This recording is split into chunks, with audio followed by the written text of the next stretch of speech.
spent a little bit of time talking about the Memphis Grizzlies, and Dylan Brooks is not going to be back with this team. And the beat writer for the Memphis Grizzlies for the Daily Memphian, Drew Hill, joins us on the program. Drew, thanks for joining us.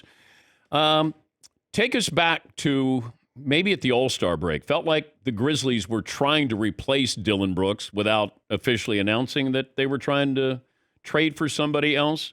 Is that true? Yeah, and I think there was actually some frustration there. It's not often that you hear a general manager come out and say, "Hey, we tried." We gave our best effort. We offered deals that we thought were above and beyond what anybody else would offer, and it just didn't work out. Nobody would take any of them. But that's essentially what the Memphis Grizzlies did. They were rumored in deals for OG Anunoby. They were rumored in deals for Mikal Bridges, offering as many as 4 draft picks for him, 3 first-round draft picks for OG Anunoby. People thought the deals were kind of ridiculous that Memphis was offering a lot. Neither team takes it. And I think you heard General Manager Zach Kleiman. He obviously didn't speak on any of the specifics of any of the rumored deals, but he did come out and say, we were really ultra aggressive at this deadline and we just couldn't get a deal to go through. And they've been trying to make an upgrade at that wing position for a while now, and they haven't really made it much of a secret. How did it go over locally when you had Shams say, quoting, that Dylan was not going to be back under any circumstances here? I think people here were ready to move on from Dylan Brooks. Now, Dylan certainly has his fans here, and he's the longest tenured Grizzly coming into this season. He's one of just 2 holdovers from the Marc Gasol, Mike Conley era. So that had made him a liked figure here in Memphis. But the way that the last 2 playoffs have gone, particularly the series against Golden State, now the series against the Lakers, it really soured people here, I think, a good bit. And so for Dylan, I think it's just better for both sides to move on. And you could sort of hear and feel that disconnect as this series sort of continued, and it became more and more frustrating for him. But Drew, are we looking at the end result here? If Memphis wins that series against the Lakers, are the Memphis fans still okay with Dylan Brooks? Is management okay with Dylan Brooks? I think that's a good question, and that's a fair question. But I think that management still this summer is going out and looking for a way to upgrade on the wing. Dylan Brooks is not an efficient shooter. He doesn't exactly fit what they need to do with their core of 3 players moving forward. He's a good defender. He gets a lot of credit for the defense that he plays. He did not play great defense in that series against the Lakers. The Grizzlies found out that Xavier Tillman was better on LeBron James than Dylan Brooks was. So if the Grizzlies are solving problems and throwing Dylan Brooks out of the equation, then moving forward, it's not that difficult to throw Dylan Brooks out of the equation. I wonder when he embraced this sort of Draymond Green light that I'm getting coverage now. When you're scoring 18, you're a nice player. You're never going to be the focal point of that team. But it's almost like he'd rather average 14 and be a villain or tough guy or instigator, and then it kind of blew up in his face. This is really flipped.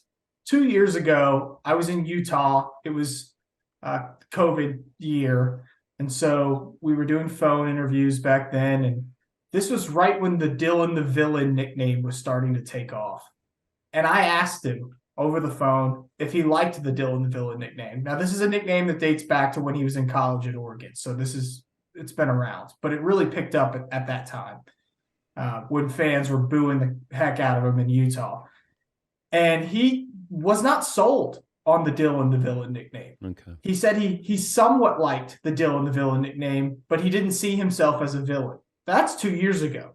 Now he's completely leaned into this villain image, this villain sort of narrative that's around him. And it's obvious that he's leaning into it because of the antics on the court. This is a guy that's going after Theo Pinson for standing up on the bench. Theo Pinson, a guy who's not even playing in the game for the Dallas Mavericks, and getting a technical foul that ends up with Dylan being suspended for another game. Like, this is a guy that has not really seemed to care what other people think of him and has really leaned into this whole image thing. and obviously did what he did with LeBron James. And so this has been a change over 2 years for Dillon Brooks. I think some of it has been frustrating for the Grizzlies and the Grizzlies front office. And some of it is stuff that you want. You want to have a player that will do those sort of things and will be your heart and soul and will be the guy that will go to battle against the other team's best player every single night. And some of it becomes too much. And I think at some point for Dillon, it just became too much. Ja Morant this offseason. Are we holding our breath here? Like, can he be quiet? Can it be a quiet offseason for Ja Morant?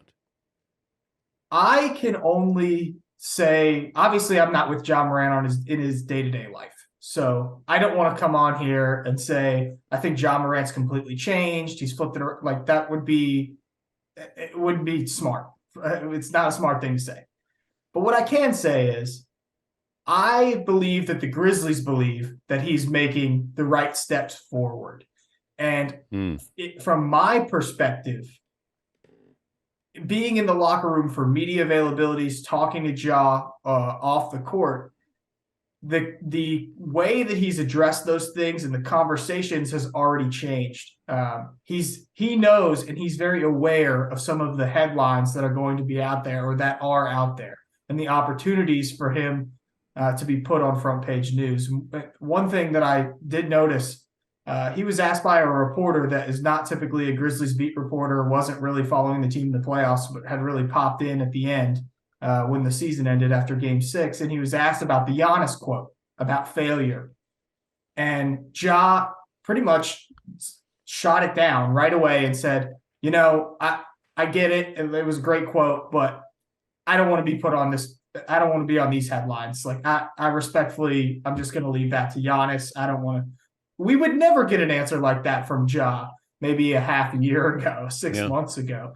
And so I think he's learning really to kind of dial it back. And he's done a very good job of that over the last few months. And I asked him, are you proud of yourself for doing that at the exit interviews? And he said, yeah, less Ja on the blogs. That's my goal, less Ja on the blogs. So I think that at least with the media, he's going to be able to do that. Whether he stays out of the headlines completely this summer, I mean, I can't say. I don't follow him in his day-to-day life. Drew, thanks for joining us. Hopefully you have an uneventful offseason, but thanks for joining us. Yeah, thanks, Dan. Appreciate it. That's Drew Hill. He covers the Grizzlies for the Daily Memphian.